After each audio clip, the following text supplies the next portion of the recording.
Friends, आपका स्वागत है आपके अपने यूट्यूब चैनल अभय क्लासेस में। दोस्तों, आज की इस वीडियो के क्रम में हम जानेंगे मुहावरे और लोकोक्तियाँ के बारे में।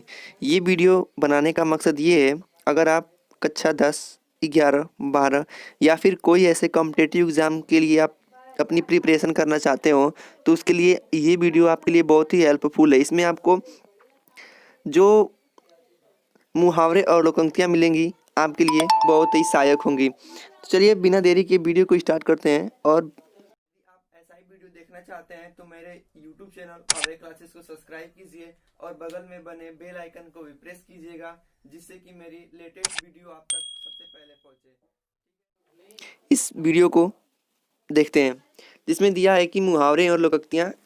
मुहावरे का अर्थ होता है, मुहावरा उस वाक्यांश को कहते हैं जो अपने साधारण अर्थ की अपेक्षा अपने विशेष अर्थ को प्रकट करता है। ये आपका मुहावरे का अर्थ है। अब देखते हैं मुहावरे को। आपको देखिए, पहला जैसे कि अक्ल से संबंधित मुहावरे। आपको जैसे कि मुहावरे में एक विशेष वो विशेषण होता है, उसके लिए आपको अलग अलग से मुहावरे कुछ मिलेंगे। जैसे में देखिए, अक्ल से संबंधित मुहावरे आपको 4 ऐसे मुहावरे मिलेंगे जिसमें अक्ल से संबंधित उसमें जुड़े रहेंगे। तो देखिए, पहला मुहावरा दिया है कि अक्ल के पीछे लाठी लिए फिरना। इसका अर्थ होता है मूर्खतापूर्ण कार्य करना। अब आपको एक इसमें वाक्य प्रयोग दिया है कि तुम तो सदैव अक्ल के पीछे लाठी लिए फिरते रहते हो। इसमें दूसरा है कि अक्ल घास चरने जाना, अर्थात इसका मेन मतलब ये है कि कुछ न सोचना। जिसमें आप एक वाक्य प्रयोग कर सकते हैं, इनका अक्ल घास चरने जाना का आप एक वाक्य प्रयोग कर सकते हैं, जिसमें देखिए, तुम दूसरे के झगड़े में बेवजह पड़ते हो, लगता है कि तुम्हारी अक्ल घास चरने गई है। अर्थात तुम्हें क्या पढ़ने की जरूरत है, कुछ न सोचना, इसका अर्थ ये है।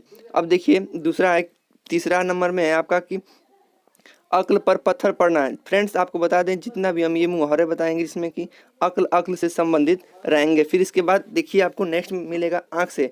तो पहले अक्ल वाले को कंप्लीट कर लेते हैं। तो तीसरा है कि अक्ल पर पत्थर पड़ना, इसका अर्थ होता है बुद्धि भ्रष्ट हो जाना। अब इसका एक वाक्य प्रयोग देखेंगे। तो वाक्य प्रयोग में आपको मिलेगा कि राजेश की अक्ल पर पत्थर पड़ गया था, जो उसने पढ़ाई बीच में ही छोड़ दी थी। अर्थात आपको एक ऐसा वाक्य प्रयोग करना होगा जिसमें कि वो शब्द आपको मिल रहे हों। अब देखिए, चौथा प्रश्न है कि अक्ल पर दुश्मन। अक्ल का दुश्मन, इसका मेन अर्थ होता है मूर्ख। अक्ल के दुश्मन का मेन अर्थ होता है मूर्ख। इसका वाक्य प्रयोग देखेंगे तो वाक्य प्रयोग में है कि राकेश को तुम ही समझाओ, वह तो अक्ल का दुश्मन बनता जा रहा है, अर्थात वह मूर्ख होता जा रहा है। अब देखते हैं, ये रहे आपको अक्ल से संबंधित। अब देखेंगे आँख से संबंधित कि आँख से संबंधित क्या क्या मुहावरे होते हैं। तो ये हमारा पांचवा होगा। पांचवा दिया है कि आँख का तारा, अर्थात अत्यंत प्यारा। जो हमें अत्यंत प्यारा है उसको मुहावरे में कह सकते हैं वो आँख का तारा है। इसके लिए एक हम वाक्य प्रयोग देखेंगे, मेरा पुत्र मेरी आँख का तारा है। छठवां प्रश्न है कि आंखें चार होना, अर्थात दृष्टि का मिलना। इसके लिए हम वाक्य प्रयोग में देखेंगे कि कर्जदारों से आंखें चार होते ही विजय वहां से चुपचाप भाग निकला। अब सातवां प्रश्न है कि आंखों से गिरना, अर्थात मान घट जाना। इसके लिए हम वाक्य प्रयोग देख सकते हैं, दिया है कि कायर व्यक्ति सबकी आंखों से गिर जाता है, अर्थात उसका कायर व्यक्ति का मान घट जाता है। जैसे में आप देखेंगे, आठवां प्रश्न में आंख से संबंधित है, दिया है कि आंख में धूल झोंकना। इसका अर्थ हो जाएगा कि धोखा देना। वाक्य प्रयोग देखेंगे, झूठ बोलकर माता पिता की आंखों में धूल झोंकना गलत बात है। यहाँ पे देखिए, आप देख सकते हैं, आंख में धूल झोंकना गलत बात है। इसका मतलब कि ये आपका दिया हुआ है। वाक्य प्रयोग ऐसे ही करते हैं कि आपका जो मुहावरा हो आपके वाक्य प्रयोग में होना चाहिए। अब ऐसा ही आंख से संबंधित ये भी है, नौवां है कि आंख दिखाना, अर्थात धमकाना। मुहावरे का अर्थ हो जाएगा आंख दिखाने का, धमकाना। तो इसके लिए वाक्य प्रयोग देखेंगे कि मेहमान के सामने आयुष के चिल्लाने पर मां ने उसे आंख दिखाई। देखिए, यहाँ पे इसका वाक्य प्रयोग हुआ है, आंख दिखाई।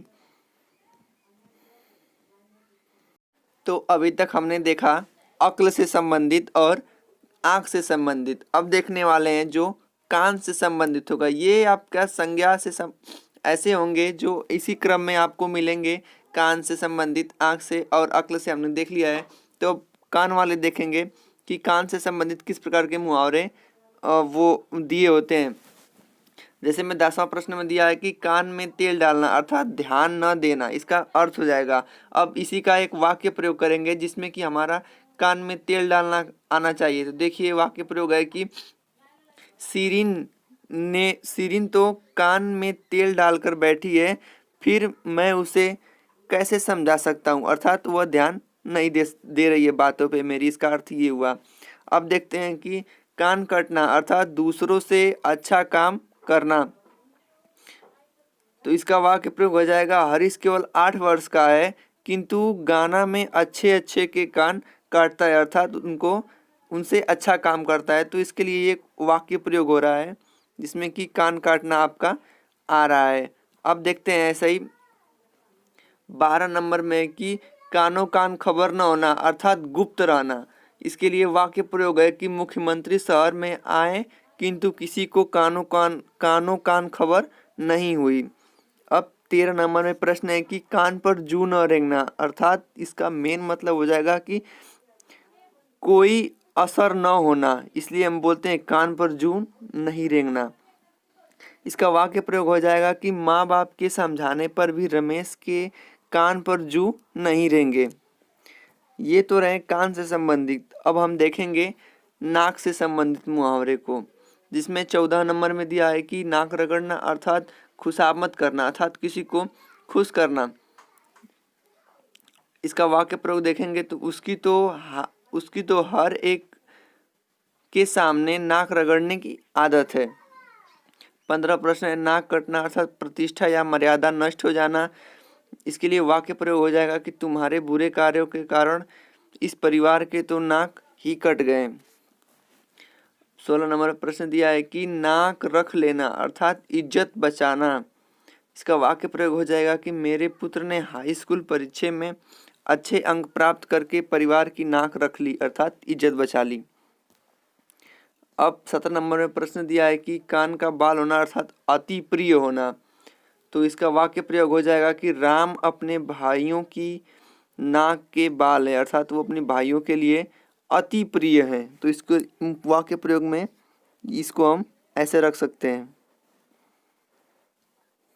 का सिर से संबंधित मुहावरे, ऐसे मुहावरे जिसमें सिर से संबंधित रहेंगे।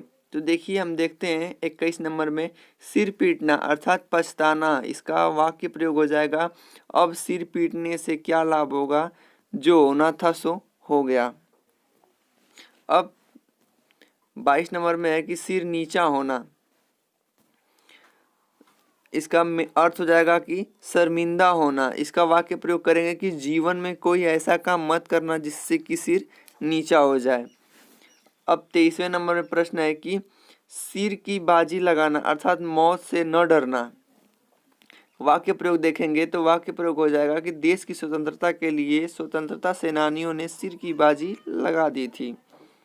ऐसे आप कोई भी अपनी मर्जी से वाक्य प्रयोग कर सकते हैं, लेकिन उसका एक शुद्ध भावपूर्ण अर्थ बैठना चाहिए और साथ ही जिस मुहावरे का आप वो वाक्य प्रयोग कर रहे हैं वो मुहावरा आपके वाक्य प्रयोग में होना चाहिए। ये जरूरी नहीं है कि जो ये दिया है वाक्य प्रयोग वही हो, आप कोई भी कर सकते हैं, लेकिन इन बातों का आपको ध्यान देना होगा। अब जैसे में देखिए सिर ऊंचा करके चलना अर्थात स्वाभिमान से जीना। इसका वाक्य प्रयोग हो जाएगा कि आदर्श जीवन जीने वाले व्यक्ति सदैव सिर ऊंचा करके चलते हैं। मुहावरे के क्रम में अब हमारा नेक्स्ट रहेगा कि मुंह से संबंधित मुहावरे, जिसमें 26 प्रश्न में देखेंगे कि मुंह सी लेना अर्थात चुपचाप हो जाना। मुंह सी लेना अर्थात चुपचाप हो जाना। इसका वाक्य प्रयोग देखेंगे कि अपनी दादी की जली कटी सुनकर उसने तो अपनी मुंह सी लिया था। अब देखेंगे 27वां प्रश्न कि मुंह पर कालिख पोतना। जितना भी हम आपको बताएंगे देखिए ये मुंह से संबंधित है। मुंह देखिए ये सब मुंह से रिलेटेड होंगे। जैसे देखेंगे कि मुंह पर कालिख पोतना, इसका अर्थ हो जाएगा मुंह पर कालिख पोतना, इसका अर्थ हो जाएगा कलंक लगाना। वाक्य प्रयोग करेंगे कि अजय के बुरे कार्यों ने परिवार के मुख पर कालिख पोत दी। 28वां प्रश्न है कि मुंह तोड़ जवाब देना। इसका अर्थ हो जाएगा कड़ा उत्तर देना। अब इसका वाक्य प्रयोग कैसे करेंगे, तो वाक्य प्रयोग देखिए,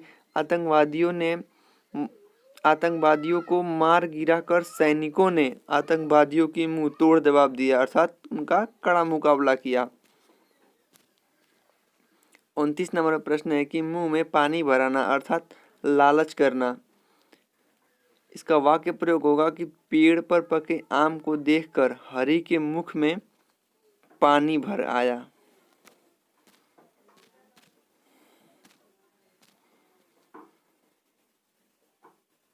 अब हमारा नेक्स्ट टॉपिक होगा गर्दन से संबंधित मुहावरे। तो गर्दन से संबंधित मुहावरे में पहला हो जाएगा आपका गर्दन झुकना अर्थात लज्जित होना। इसका वाक्य प्रयोग हो जाएगा, चुनाव में भारी मतों से हारने पर रामेश्वर की गर्दन झुक गई। देखिए यहाँ पे गर्दन झुक गई वाक्य में आया है। अब देखेंगे 31वें प्रश्न को कि गर्दन पर सवार होना अर्थात पीछे पड़ जाना। इसका वाक्य प्रयोग हो जाएगा कि मैंने तुम्हारा क्या बिगाड़ा है जो तुम मेरे गर्दन पर सवार हो रहे हो। इसका अर्थ हो जाएगा मेरे पीछे पड़ रहे हो। 33 नंबर प्रश्न है कि गर्दन पर छुरी फेरना अर्थात अत्याचार करना। इसका वाक्य प्रयोग हो जाएगा कि उससे बचकर रहना, पता नहीं कब वह गर्दन पर छुरी फेर दे अर्थात अत्याचार कर दे। इसका मेन अर्थ ये हो जाएगा। तो इसका मतलब देखिए गर्दन पर छुरी फेर दे, ये आपका वाक्य में आया हुआ है। अब 33 नंबर में प्रश्न है कि गर्दन फंसाना अर्थात चक्कर में पड़ना। तो आपका वाक्य प्रयोग हो जाएगा कि गलत लोगों का साथ देकर राम ने अपनी गर्दन फंसा ली। तो फ्रेंड्स, आपको ये वीडियो कैसा लगा? यदि आपको ये वीडियो अच्छा लगा हो तो प्लीज़ कमेंट में एक बार ज़रूर बताइएगा, और प्लीज़ इस चैनल को अभय क्लासेस चैनल को सब्सक्राइब कीजिए और लाइक कीजिए और कमेंट ज़रूर कीजिएगा। यदि आपको ऐसा ही वीडियो आप चाहते हो तो प्लीज़ कमेंट में हमें बताइएगा, हम ऐसा वीडियो फिर अपलोड करेंगे। मिलते हैं एक नेक्स्ट वीडियो में, तब तक के लिए धन्यवाद।